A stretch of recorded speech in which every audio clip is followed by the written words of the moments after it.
영상 보기 전에 유튜브 구독 부탁드립니다. 안녕하세요. 여러분의 건강을 지키는 시니어 건강 선생입니다.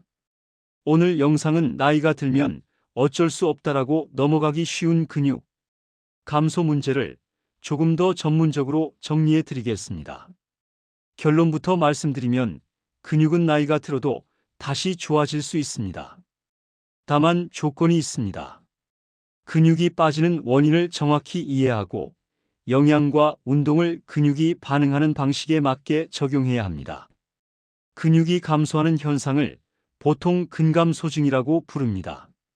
근감소증은 단순히 팔다리가 가늘어지는 문제가 아니라 몸의 기능 자체가 떨어지는 변화입니다. 근육은 움직임만 담당하는 조직이 아닙니다. 혈당을 처리하고 균형을 잡고 관절을 보호하고 낙상 위험을 줄이는 핵심 장치입니다. 그래서 근육이 줄면 계단이 힘들어지고 보행 속도가 느려지고 쉽게 피곤해지고 넘어질 위험이 증가합니다. 특히 넘어져 골절이 생기면 활동량이 급격히 줄고 그때부터 근육이 더 빠르게 감소하는 악순환이 시작될 수 있습니다.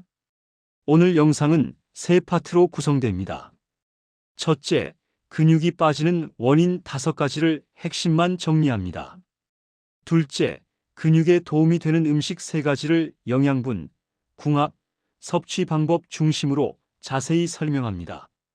셋째, 집에서 안전하게 할 수 있는 운동 3가지를 자세하게 안내해 드립니다. 먼저 원인부터 시작하겠습니다. 근육이 빠지는 원인 5가지. 원인 1.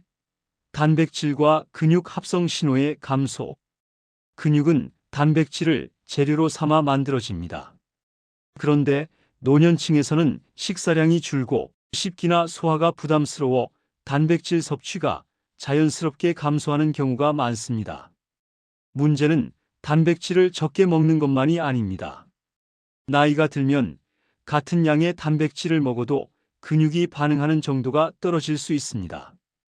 이를 근육의 동화 저항이라고 표현하기도 합니다. 즉, 예전에는 대충 먹어도 유지되던 근육이 지금은 영양이 조금만 부족해도 빠지기 쉬운 상태가 되는 것입니다. 원인 2. 활동량 감소와 기계적 자극 부족.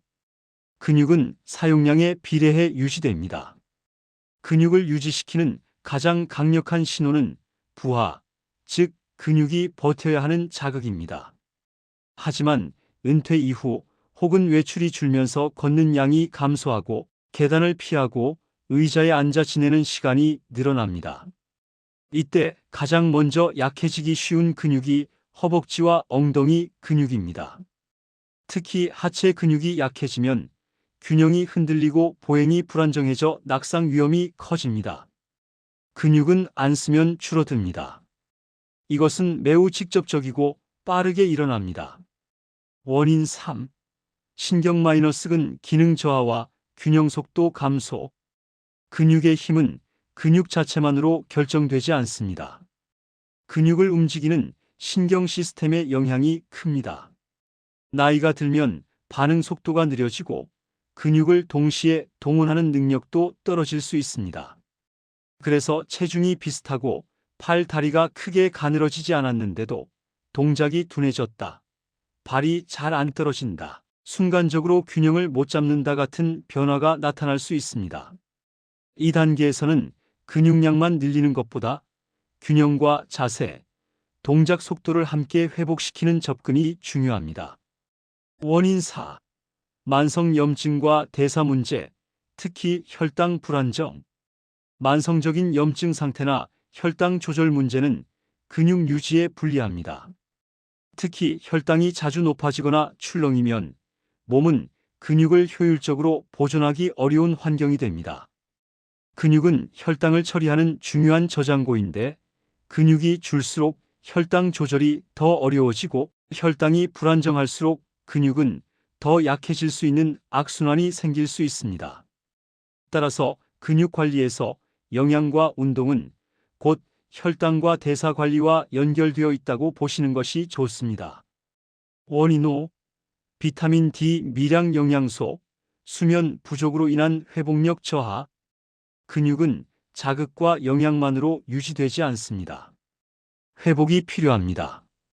그런데 노년층에서는 햇빛 노출이 줄어 비타민 D가 부족해지기 쉽고 식사가 단조로워 미량 영양소가 부족해질 수 있으며 수면의 질이 떨어지는 경우도 많습니다. 비타민 D는 근력과 균형에 영향을 줄 수 있고 마그네슘이나 아연 같은 미량 영양소는 단백질 대사와 회복 과정에서 중요합니다. 수면은 근육 회복과 컨디션에 직결됩니다. 열심히 먹고 운동하는데도 힘이 안 붙는다라는 분들 중 일부는 회복 조건이 깨져 있는 경우가 있습니다. 여기까지가 원인 5가지입니다. 그럼 이제 근육을 지키는 실전 전략으로 들어가겠습니다. 먼저 음식입니다. 근육에 좋은 음식 3가지 영양분, 궁합, 섭취 방법. 음식 이야기를 할 때 흔히 단백질만 많이 먹어라라고 말하지만 실제로는 단백질의 질, 흡수, 그리고 함께 먹는 궁합이 중요합니다. 특히 노년층은 위장 부담이 적고 꾸준히 먹을 수 있어야 성공합니다. 지금부터 소개하는 3가지 음식은 접근성이 높고 조리 난도가 낮으며 근육과 대사에 유리한 영양 구조를 갖는 대표적인 선택지입니다. 첫 번째 음식 달걀.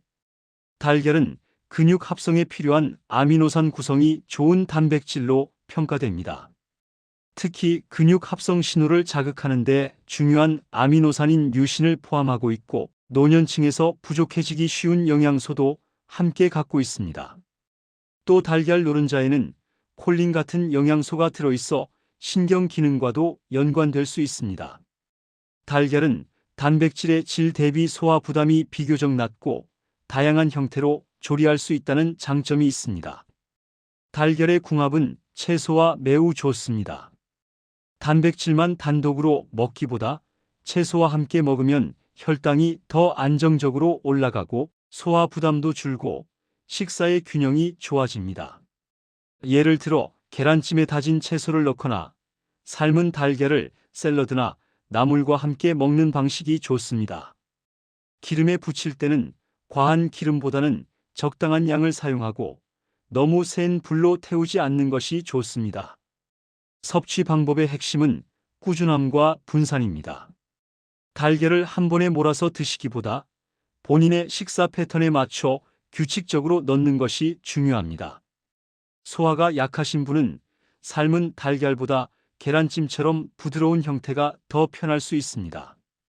단, 특정 질환이나 개인 상태에 따라 식단 조절이 필요할 수 있으니 콜레스테롤 문제나 다른 제한이 있는 분은 의료진 지침을 따르셔야 합니다. 두 번째 음식 등푸른 생선, 대표적으로 고등어 정어리 연어 계열. 등푸른 생선은 단백질뿐 아니라 오메가-3 지방산, 특히 EPA와 DHA를 제공할 수 있다는 점이 특징입니다.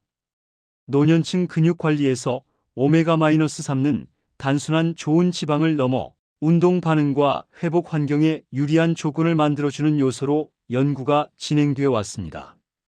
또한 생선 단백질은 비교적 소화가 편한 편에 속하고 조리법을 잘 선택하면 식사 지속성이 좋습니다. 생선의 궁합은 비타민C가 풍부한 채소와 좋습니다. 채소와 함께 먹으면 식사의 균형이 좋아지고 단백질 섭취가 한 끼의 완성으로 연결됩니다. 추천 조합은 생선구이나 생선찜에 채소 반찬을 넉넉히 곁들이는 방식입니다.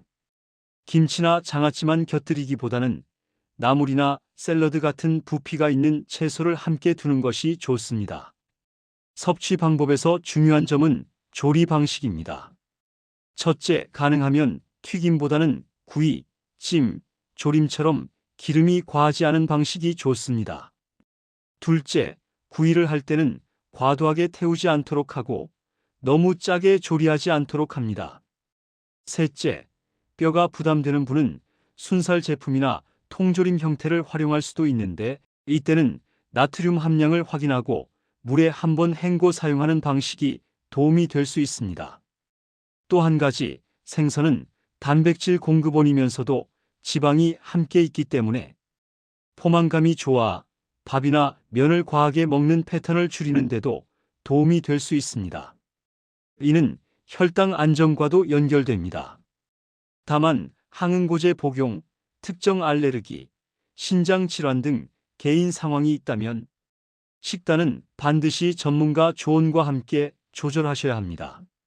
세 번째 음식, 콩 단백질, 대표적으로 두부 콩두유. 콩은 식물성 단백질의 대표입니다. 두부는 씹기 쉽고 소화 부담이 적어 노년층에서 활용도가 매우 높습니다. 콩 단백질은 단백질 공급뿐 아니라 식이섬유, 미네랄을 함께 제공할 수 있다는 장점이 있습니다. 특히 식이섬유는 혈당 상승을 완만하게 하고 장 건강과 식사 지속성에 도움을 줄 수 있습니다. 콩 단백질의 궁합은 곡류와의 조합이 좋습니다. 식물성 단백질은 아미노산 구성이 동물성 단백질과 다를 수 있는데 곡류와 함께 먹으면 균형이 좋아지는 방향으로 식사를 구성할 수 있습니다. 예를 들어 두부를 넣은 된장국과 밥을 함께 먹되 밥의 양을 과하게 늘리기보다는 두부와 채소의 비중을 높이는 방식이 좋습니다. 또 두부는 기름이 많은 조리를 피하고 찌개나 찜, 부드러운 조림으로 활용하면 위장 부담을 줄일 수 있습니다. 섭취 방법의 핵심은 단조로움을 줄이는 것입니다. 매일 두부를 같은 방식으로 먹으면 질리기 쉽습니다. 그래서 두부를 부드럽게 으깨서 계란과 섞어 찜으로 만들거나 두부를 채소와 함께 볶되 기름을 최소화하고 간은 과하지 않게 하는 식으로 변화를 주는 것이 지속에 도움이 됩니다. 두유를 선택할 때는 당이 많이 들어간 제품보다 당이 적은 제품을 고르는 것이 혈당과 체중 관리 측면에서 유리할 수 있습니다. 여기까지 음식 3가지였습니다. 이제 운동입니다. 운동은 무조건 많이가 아니라 정확하고 안전하게, 점진적으로가 핵심입니다. 특히 노년층 운동은 자세가 중요합니다. 자세가 무너지면 관절에 부담이 가고 통증 때문에 중단하게 되기 때문입니다. 집에서 하는 운동 3가지 자세, 횟수, 진행 방법. 운동 1. 의자에서 일어나기, 앉았다 일어서기. 이 운동은 하체 근력, 특히 허벅지 앞쪽과 엉덩이 근육을 강화하는 기본 동작입니다.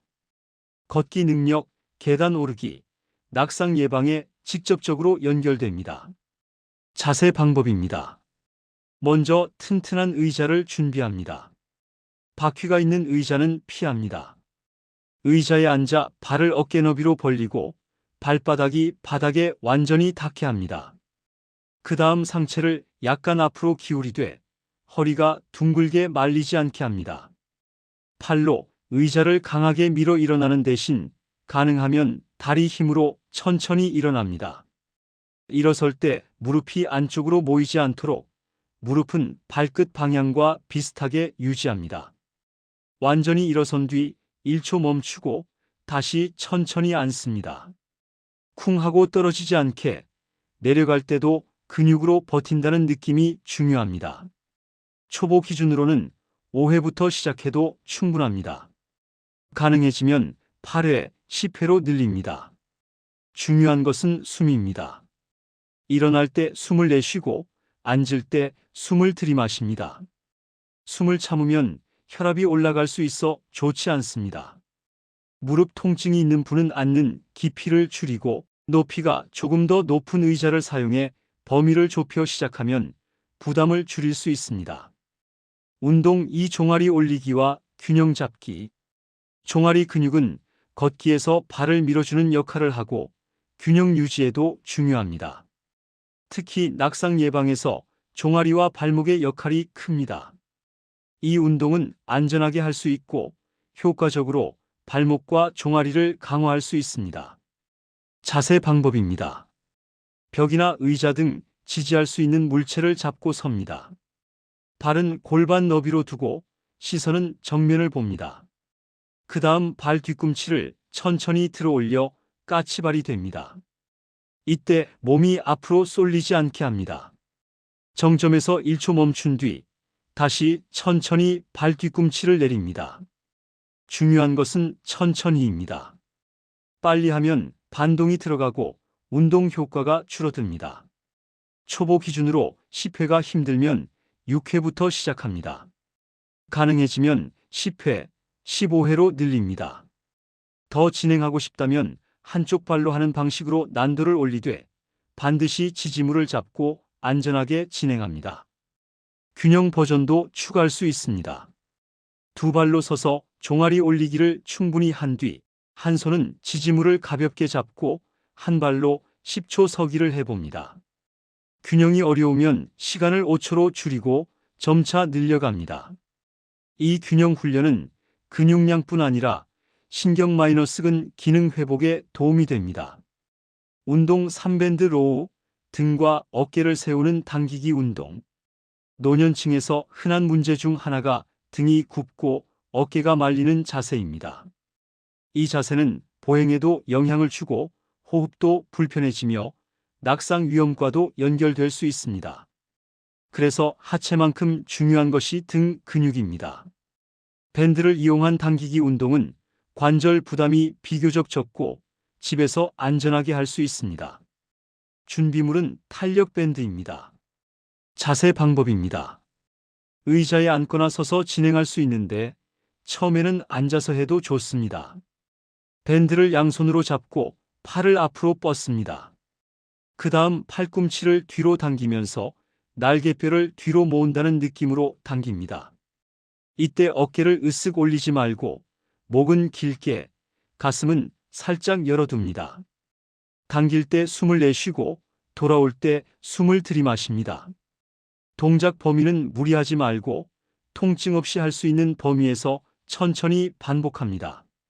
초보 기준으로 8회부터 시작합니다. 가능해지면 10회, 12회로 늘립니다. 세트는 1세트로 시작해도 좋고 몸이 적응하면 2세트, 3세트로 늘릴 수 있습니다.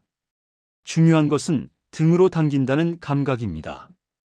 팔로만 당기면 전완이나 어깨가 먼저 피로해져 효과가 떨어질 수 있습니다. 팔꿈치를 뒤로 보내며 등 근육을 사용하는 느낌을 찾는 것이 핵심입니다. 운동을 할 때 공통으로 지켜야 할 원칙을 정리해 드리겠습니다. 첫째, 통증과 어지럼이 있으면 즉시 중단합니다. 둘째, 숨을 참지 않습니다. 셋째, 처음부터 욕심내지 말고 횟수와 세트를 천천히 늘립니다.